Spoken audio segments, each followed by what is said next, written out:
12월 3일 수요일 매일 묵상을 시작하도록 하겠습니다. 오늘의 본문 말씀은 느헤미야 12장 1절에서 26절까지의 말씀입니다. 오늘 본문은 스룹바벨 시기에 귀환한 종교 지도자 명단을 소개하고 있습니다. 그래서 1절부터 7절까지는 대제사장 예수아 시절의 제사장 가문을 기록하고 있고 8절부터 9절까지는 레위인 가문의 우두머리들의 목록을 이야기하고 있고 10절부터 11절까지는 대제사장 6명의 목록을 기록하고 있고 12절에서부터 21절까지는 두 번째 대제사장 요아김 시절의 제사장 가문의 우두머리들을 기록하고 있고 23절부터 26절 까지는 요야김 시대와 그 이후에 활동하였던 레위 자손의 우두머리들의 명단을 기록하고 있어요. 오늘 본문에 대한 이야기를 시작하면서 스룹바벨과 예수아를 1절에 소개하는 것은 지금 이 본문이 어느 시기부터 이야기를 하기 시작하는지를 알려주고 있는 것이죠. 그 시기는 아마도 스룹바벨과 예수아가 제2성전과 관련된 인물이고 특별히 스룹바벨은 제1차 귀환의 인도자였다는 것을 인정한다면 제1차 포로 귀환의 시기를 기원전 537년으로 생각한다면 그 이후의 시기를 이야기하는 것으로 보입니다. 그리고 여기에서 1절에 스룹바벨과 예수아와 함께 돌아온 지도자들이라고 표현하고 있다는 것은 바벨론으로 포로되었다가 돌아온 자들을 의미하는 것으로 제1차 포로 귀환 자들을 의미하는 것으로 보입니다. 거기에서 우리가 또 짚고 넘어가야 하는 부분은 사실 지금 이 명단을 기록하면서 이름들을 언급하는 것은 성벽 건축을 마치고 봉헌을 위해 수고할 사람들이라는 점과 이들이 모두 리더들이었다는 사실을 말해주고 있죠. 그래서 사실 우리가 간과하지 말아야 하는 부분은 지금 이스라엘 국가의 모든 중요 행사들을 귀환자들이 담당한다는 사실이고 그 중요 행사들을 귀환자들이 담당한다는 사실은 그 귀환한 사람들이 이스라엘의 리더급이었다는 사실을 알려주고 있고 귀환자들이 이스라엘의 리더급이었다는 사실은 바벨론으로 끌려간 이스라엘 백성들은 아무나 끌려간 것이 아니라 리더로서 이스라엘의 중심을 담당할 수 있는 사람들이 바벨론 포로로 잡혀갔다는 사실을 알 수가 있는 것이죠. 사실 왜 이런 자들을 바벨론으로 끌고 갔을까라고 생각해 보면 바벨론의 침략으로 남유다가 멸망한 것은 단순히 한 나라가 멸망한 것이 아니라 하나님을 향한 제의적 경배가 멈춰졌다는 것을 의미하는 것으로 보여요.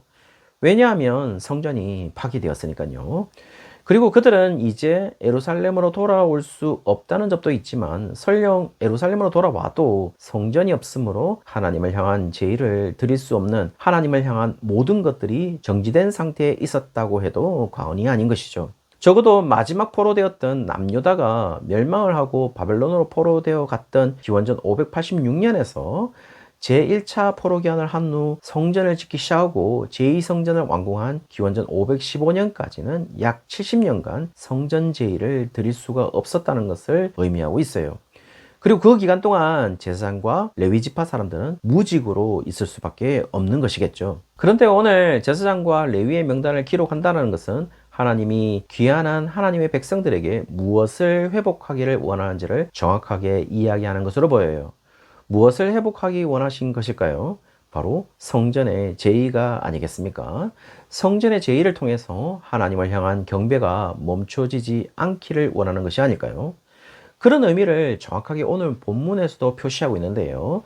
10절에서부터 11절까지 대제사장 6명을 기록하고 있는데 오늘 첫 시작을 하고 있는 스룹바벨 시절의 예수아와 그 다음 요아김, 그 다음 엘리야십, 그 다음 요야다, 그 다음 요나단, 그 다음에 얏두아까지 기록하면서 대제사장 얏두아를 알렉산더 대왕과 동시대 사람으로 같은 시기에 죽었다고 이야기하는 사람들도 있지만 그렇게 본다면 기원전 323년까지 늦어지기 때문에 대부분의 주석자들이 이야기하는 것처럼 다리오 2세 치세 기간까지 있었던 대제사장으로 본다면 다리오 2세 치세 기간이 기원전 423년에서 404년으로 본다면 이 6명의 대제사장 계보는 제1차 귀환 시기인 기원전 537년에서 다리오 2세 치세 기간으로 기원전 423년에서 404년까지 본다면 약 110년에서 130년 동안 있었던 대제사장으로 볼 수가 있을 것 같아요. 이것은 이 기간 동안 더 정확하게 얘기한다면 제2성전이 완공된 기원전 515년부터는 대제사장들이 무직으로 있지 않고 그 사명을 감당할 수 있었다는 것을 의미하고 하나님을 향한 경배가 멈추어지지 않았다는 사실을 이 6명의 대제사장 계보가 말하고 있는 것이겠죠. 그리고 또 하나님을 향한 경배가 멈춰지지 않았다는 사실, 더 정확하게 얘기한다면은 하나님을 향한 경배가 멈춰지지 말아야 한다는 사실을 뒷받침하기 위해서 12절부터 21절까지 제사장 가문의 우두머리들이 기록되는데요. 여러분들이 비교해 보면 1절부터 7절에 기록된 제사장들의 후손들이라는 사실을 바로 알 수가 있습니다. 예를 들면 1절 마지막 부분에 스라야가 기록되었고 12절에 보시면 스라야 족속에는 무라야라고 해서 제사장 가문의 후손의 이름이 기록되고 있다는 것이죠. 그렇게 기록되고 있는 가운데 2절에 핫두스가 빠져 있고 3절에 르움이 15절에는 하림으로 기록되어 있고 5절에 미야민이라고 기록되어 있는데요. 17절에는 미냐민으로 수용되어 기록되고 있다는 거죠. 그런 차이점을 부각시키는 것이 아니라 우리가 좀 더 집중해서 볼 점은 지금 제사장의 후손들에 이르기까지 그 직무가 연속되고 있다는 점이고 하나님을 향한 경배가 멈추어지지 않았다는 사실을 이야기하고 있는 것이겠죠. 그래서 22절에 보시면은 어느 시기까지 포함하는지 바사왕 다리오 때까지임을 이야기해 주고 있어요.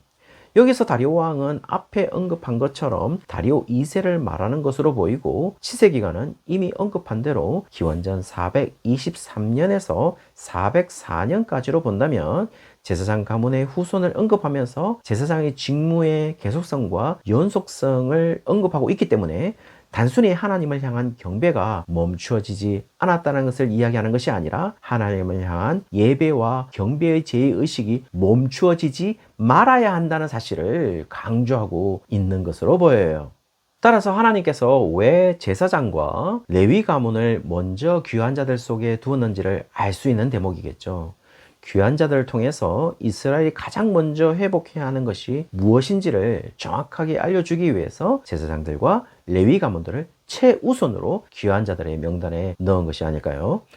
그리고 23절에서부터 26절에 요야김 시대 및 그 이후에 활동하였던 레위 자손의 우두머리들의 명부가 기록되면서 그들의 직무가 기록되고 있는데요. 24절 마지막 부분에 하나님의 사람 다윗의 명령대로 순서를 따라 주를 찬양하고 감사하는 일을 맡았다라는 이야기를 하고 있어요. 25절에는요. 문지기로서 순서대로 문안의 곡간을 파수하였다라고 나오고 있습니다. 이들 모두의 섬김이 필요한 이유는 목적은 한 가지였습니다. 그것은 바로 성전에서 행해지는 경배의 제의 때문이고 그 제의의 목적은 오로지 하나님을 찬양하고 감사하는 일이었다는 사실을 밝혀주고 있는 것이겠죠. 오늘 본문에서 우리의 삶에 더 나아가서 우리 가문에 멈추어지지 말아야 하는 것이 무엇인지를 정확하게 이야기하는 것으로 보입니다. 우리의 삶에 그리고 우리의 가문에서 영원히 멈추어지지 말아야 하는 것은 하나님께 대한 경배이고 예배이고 찬양과 감사라는 사실을 이야기해주고 있는 것이겠죠.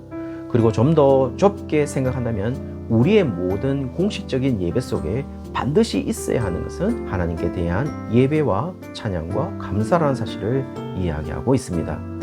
우리의 예배가 우리의 중심으로 우리의 위로와 기쁨이 우선이 아니라 하나님을 향한 예배와 찬양과 감사가 있어야 한다는 사실을 이야기하고 있고 더 넓게는 우리의 삶에 우리의 가문대대로 하나님을 향한 예배와 찬양과 감사가 멈추어지지 말아야 한다는 사실이 우리의 삶의 최우선임을 왜 귀한 자들 중에서 제일 먼저 제사장들과 레위 가문들이 언급되고 있는지 그리고 왜 그 제사장과 레위 가문들 후손들까지 언급하면서 그들의 직무의 연속성과 계속성을 이야기하는지 우리가 알 수 있는 대목이겠죠. 사랑하는 성도님들, 오늘 본문을 통하여 하나님은 우리에게 무엇을 원하는지는 아주 분명한 것 같습니다. 사실 우리는 오늘의 삶이 그렇게 행복하게 느껴지지 않을 때가 많고 또 삶이라는 무게에 짓눌려서 살아갈 때가 훨씬 많지만 그때도 여전히 우리의 삶이